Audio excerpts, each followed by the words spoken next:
this. All of them. It makes no sense that somebody would come in and quarry in this fashion. The Caves of Maastricht, also known as the Caves of Mount St. Peter, or the Maastricht Underground, are a collection of limestone quarries. So here we go, limestone quarries in the Netherlands. The origins that date back to the 13th century. So come on, in the 13th century, or 14th, or 15th, or 16th, who cares now? Nobody is quarrying like this. They were originally dug to mine chalk. In total, a network of 20,000 tunnels were cut into the stone. I'm in the 13th century. What do you need all this chalk and lime for? And 8,000 of the 20,000 tunnels are still intact. So what happened to them? A bird just flew into the window.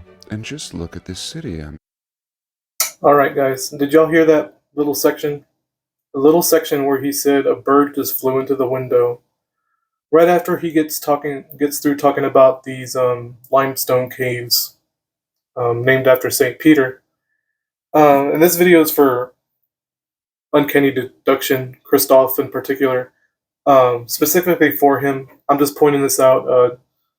JonLevi did a video recently where a fan of his brought this area of the Netherlands to his attention and starts talking about it. I didn't think much of it. The limestone thing caught my attention. Then he goes on to say, a bird just flew into my window, meaning a bird just slammed into his window as he's recording. And I was thinking to myself, why didn't he edit that out? How come he left that in? And he edits these videos very heavily. He's a very artistic person, JonLevi. It's like he could have edited that part out. And I'm thinking, Uncanny Deduction, I've talked about it too actually, where it's he calls it artistic susceptibility, I think. And I'm on the same page with him on that. There's no such thing as creativity. We're controlled by spirits that we're unaware of. We're controlled by the fractal. If you're into the artistic world or into the artist world, there's no such thing as original ideas. So this little tidbit where Levi leaves the part in where a bird just flew into his window, that makes him susceptible to Uncanny Deduction's fractal, or even my fractal, because we're all wrapped in it together. Because I recently watched Uncanny Deduction's presentation on a helicopter caught in the birdlime. In the net, like a bird being captured in birdlime.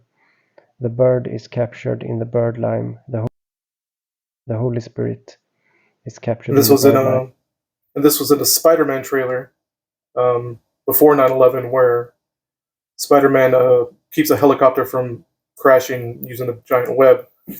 It's very striking imagery at the top there and the bottom as well. But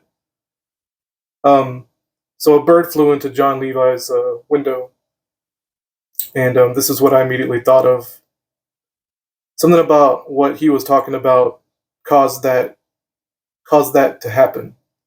It's a synchronicity, very, very clear. It was a synchronicity, but almost like, I don't know how to explain it. It's so hard to put into words. It's just like a wave out into the ether and out into the human subconscious. Like, I don't know, it's so hard to explain, guys, but I guess that's all. I've kind of made my point about that. I found it also interesting that the helicopter nicknames, and the etymology of it.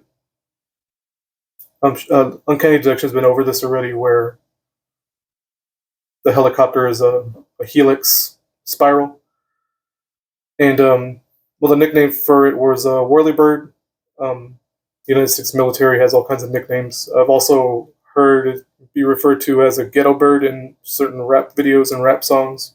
The helicopter is like a ghetto bird, meaning in the lower income neighborhoods where there's a lot of crime, helicopters pass over that the police own, and in order to find, perpetrators or whatever they do. And so they call them ghetto birds, and the military calls them whirlybirds, etc. Helicopters are usually compared to birds in a lot of ways.